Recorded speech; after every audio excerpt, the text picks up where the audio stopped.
Para determinar a densidade de um óleo lubrificante, o engenheiro realizou um experimento no canteiro de obra, utilizando um corpo de massa 100 gramas e volume 2 vezes 10 elevado a 2 centímetros cúbicos, colocando-o em equilíbrio no interior do óleo, preso por 2 fios inextensíveis de tensão individual 6 N, conforme a figura.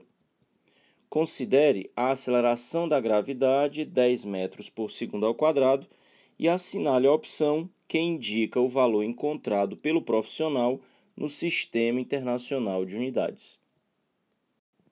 Bom, a interpretação que a gente pode fazer aqui é que, apesar do motivo da questão ser determinar a densidade do óleo, mas ele fala em fios que têm tensão, ele fala no objeto ficar mergulhado no interior de um óleo, então lembra empuxo, e diz que o objeto fica em equilíbrio, e equilíbrio significa resultante das forças igual a zero. Então é uma questão sobre forças e equilíbrio.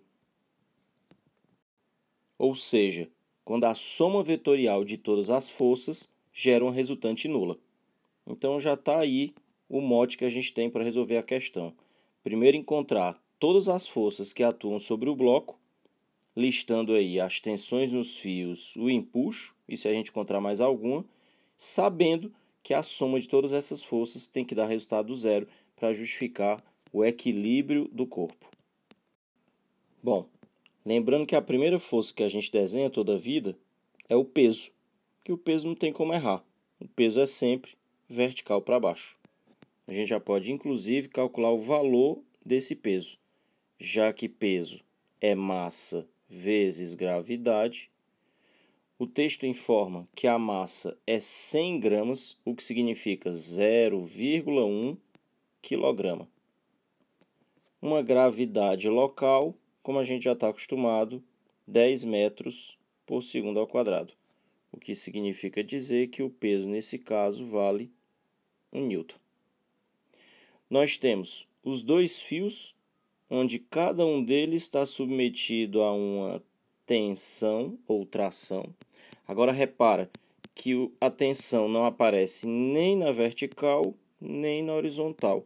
A tensão está inclinada, está oblíqua em relação ao nosso eixo de referência. Daí o que a gente faz com vetores assim? Decompõe, né? Então nós temos uma componente da tração que aponta para baixo, que eu vou chamar de TY, e o detalhe é que isso acontece de maneira igual nos 2 fios, já que ele diz que as tensões em cada fio têm o mesmo valor de 6 N, e a gente percebe que os 2 fios estão com a mesma angulação. Além disso, a gente tem também uma componente horizontal da tração, tanto de um lado quanto do outro, que nesse caso eu vou chamar de Tx. E evidentemente, se a componente y é igual para os 2 fios, a componente x também. E aqui já fica uma coisa bem evidente. São forças de valores iguais e sentidos opostos. Já podem ser ignoradas. E por último, o fato do objeto estar totalmente mergulhado no óleo faz com que haja, nesse caso, um empuxo apontando para cima. Observe, então, que no final das contas, o que é que nós temos? 1, 2, 3 forças apontando para baixo, as 2 componentes y da tração mais o peso, e apenas uma força apontando para cima, o empuxo. Para que haja o equilíbrio que foi citado na questão, é necessário que a única força que aponta para cima equilibre todas as forças que apontam para baixo, o peso e as 2 componentes y da tração. Agora vamos desenvolver essa expressão de equilíbrio. Lembrando que o empuxo é densidade do fluido, nesse caso a densidade do óleo, que se você lembrar é exatamente o que ele quer que você descubra. O volume submerso do objeto, que nesse caso vai ser o volume total, já que ele está todo submerso, e o volume é uma das coisas que foi dada, vezes a gravidade local.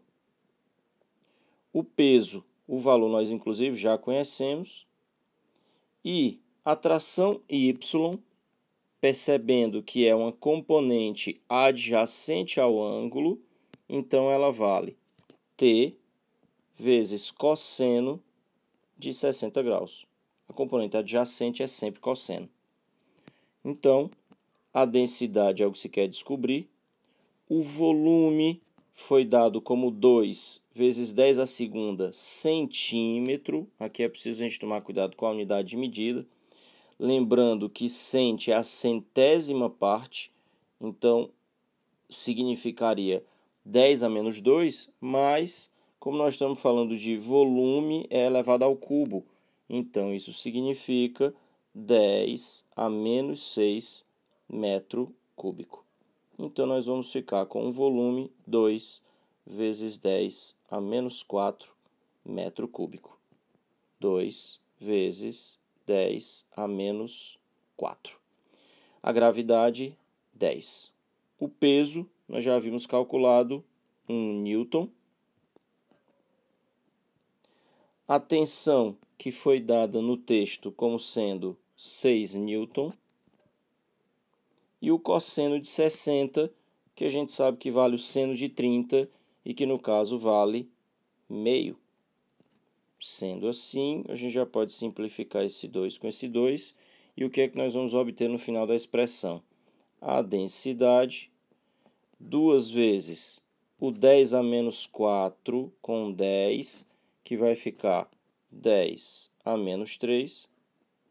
E do outro lado da equação nós temos 1 mais 6, que no caso vale 7. Simplificando 7 com 2, nós teríamos d0 igual a 3,5 vezes 10 a terceira.